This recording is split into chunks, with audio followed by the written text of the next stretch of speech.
तू उतना लाड़ प्यार में उत्तम को बहका दिया है, जो कि गुरु पाठशाला की जगह और जंगल गया है शिकार खेलने के लिए। बताओ महारानी, बड़े से बड़े जानवर जंगल में रहता है, क्यों भेज दिया उसे जंगल शिकार खेलने के लिए? क्या बताऊं स्वामी जी, मैंने तो उन्हें बहुत मना की पर वो माने नहीं। और जैसे अपने मुखारबिंद से वो कहने लगे, तुम मुझे इजाजत नहीं देगी तो अपने माल जाऊंगा और माल से जाकर 4 पी के मर। नहीं महारानी, अरे महारानी, ये तू अपने मुखारबिंद से क्या वचन बोल रहे हो? चौथा पद में मैं एक पुत्र का पिता बना हूँ। महारानी कोई बात नहीं है, पुत्र गया है जंगल शिकार खेलने के लिए, छत्री का पुत्र है, अवश्य लौट कर आएंगे, इसमें घबराने की क्या बात है? स्वामी जी वही मैं सोच रही थी कि मेरा पुत्र कब आएंगे। अब आप यहाँ आ चुके हैं तो आप अपने अपना पुत्र का इंतजार कीजिए और मैं महल जा रही हूँ। क्या नहीं महारानी, क्या नहीं, मैं अपने पुत्र को इंतजार करेंगे, तुम इतना देर से इंतजार कर रही हो, मैं भी अपने पुत्र का इंतजार करूंगा। लेकिन स्वामी जी, लेकिन क्या महारानी? लेकिन मैं यही कहने के लिए चाहती हूँ कि मैंने तो बरसों से अपना पुत्र की इंतजार करती आ रही हूँ कि इस महल में मेरा कब पुत्र आएंगे, जो मैं अपना गोद में बिठाकर अच्छी तरह से उसे रखूंगी।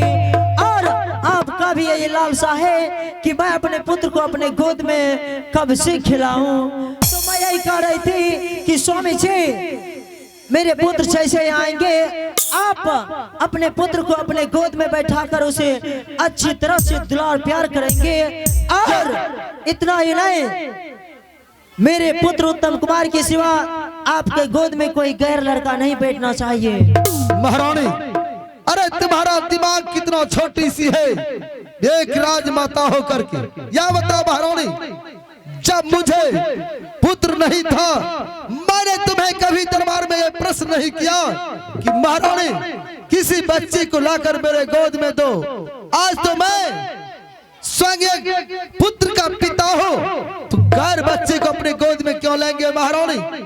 जब मेरा उत्तम आएगा, पहले मैं अपने सीने से लगाऊंगा और अपने गोद में बिठाएंगे महाराज। क्यों नहीं स्वामी जी, वही मैं आपको याद दिला रही थी कि मेरे उत्तम कुमार के सिवा आपके गोद में कोई गैर लड़का नहीं बैठना चाहिए। ठीक है महारानी, जाओ, मैं किसी गैर बच्चे को अपने गोद में नहीं लेंगे। मैं जा रही हूँ। जाओ महारानी।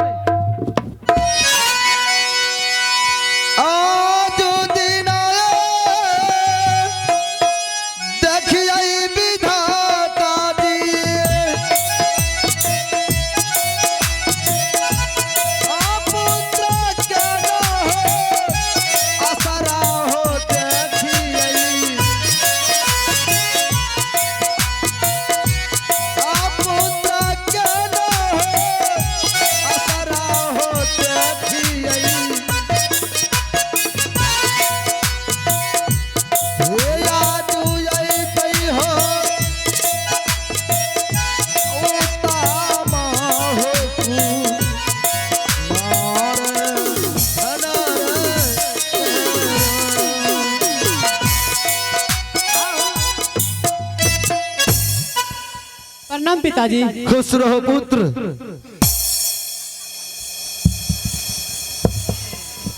ओम भगवते वासुदेवाय नमः।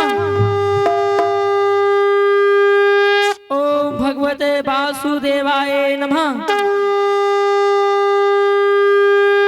ओम भगवते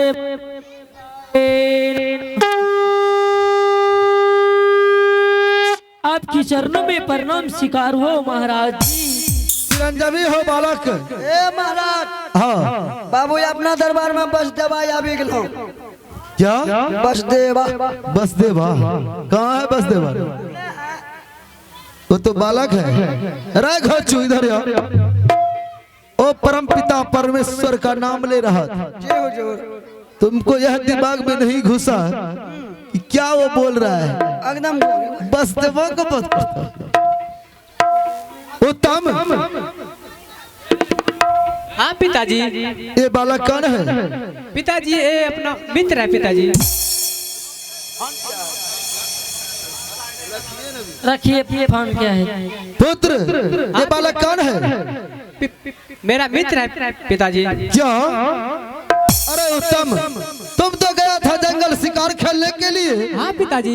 जंगल में दोस्ती कैसे लगे? अरे पिताजी शिकार खेलते खेलते एक बूढ़ा शेर मिला। शेर मुझ पर टूट पड़ा और मैं चिल्लाने लगी बचाओ बचाओ। तो इस मित्र ने आकर मेरे प्राण को रक्षा किया, इसीलिए मैं अपने मित्र को महल दिखलाने के लिए लाई हूँ। अरे तुम जब बूढ़े शेर पर अपना बाण चलाया, तुम्हारा बाण नहीं काम किया। हाँ पिताजी। तुम तब चिल्लाने लगे जंगल में। हाँ पिताजी। तब तो तुमका लपकाए और पूरा नाक सबके याद आ गया होगा। हाँ पुत्र, तुम्हें नहीं जाना चाहिए इस उम्र में शिकार खेलने की, तुम्हारा उम्र नहीं हुआ है। पुत्र हाँ पिताजी। दोस्ती किया तो बहुत सुंदर की बात है। मैं तुम्हारे इंतजार में कब से दरबार में बैठे थी। मेरा पुत्र जब आएगा सबसे पहले अपने सीने से लगाएंगे और उसके बाद अपने गोद में बैठाएंगे। पुत्र हाँ पिताजी। चलो मैं ऊंचे सिंहासन बैठता हूँ, तुम दोनों आकर मेरे गोद में बैठ जाओ। ठीक है पिताजी।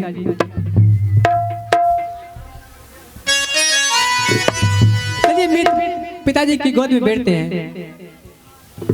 नहीं मित्र जी। क्यों नहीं मित्र जी? आप क्या कह रहे हैं?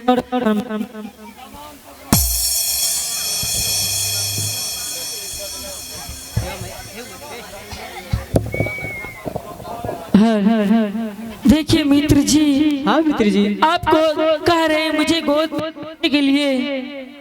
महाराज के शरीर में राजशाही पोशाक पीताम्बरी पहने हुए हैं, सिंहासन पे विराजमान है। अगर मैं पिताश्री के गोद में बैठ जाऊंगा साड़ी पीताम्बरी गंदे पड़ जाएंगे, इसलिए मित्र जी आप जाइए पिताश्री के गोद में बैठ जाइए और मैं नीचे में बैठ जाता हूँ। नहीं मित्र जी। अरे बालक, हेलो तुम्हारा नाम क्या है? हेलो।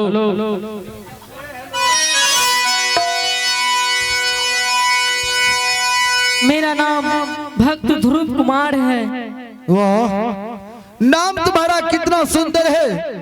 नाम के साथ साथ विचार तुम्हारा कितना सुंदर है। तुम्हारे माता पिता कितना सुंदर होगा जो तुम्हें जन्म दिया है। बालक, जब तुम उत्तम का दोस्त हो, मैं उत्तम का पिता हूँ। अरे इसमें संदेह करने की क्या बात है? आओ दोनों मेरे गोद में निसंकोच होकर के बैठ सकते हो, इसमें कोई भेदभाव नहीं है। आओ।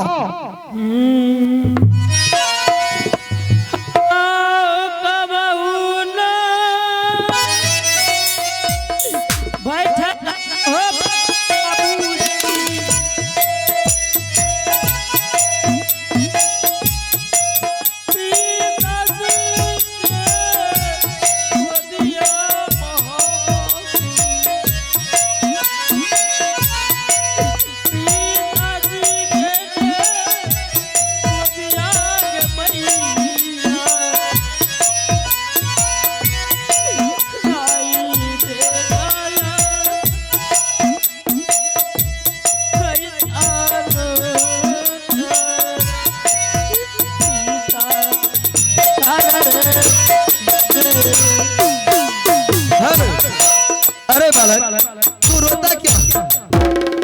ऐसा होता है संसार में, जब बच्चे को जन्म होता है, जन्म होते होते माता या पिता स्वर्गवास हो जाता है, संसार से जाता है। बालक, मैं मान गया कि तुम्हारा पिता संसार सागर छोड़कर चला गया है, लेकिन मैं तुम्हें वचन देता हूँ, जब जब तुम्हें पिता की याद आएंगे तो मेरे पास आना, मैं तुम्हें पिता का प्यार दूंगा। क्या? मैं अपने सीने से तुम्हें लगाऊंगा। आपने? हाँ, और अपने गोद में बैठाएंगे। पुत्र, मैं पहले एक पुत्र का पिता थे, आज मैं 2 पुत्र का पिता हूँ।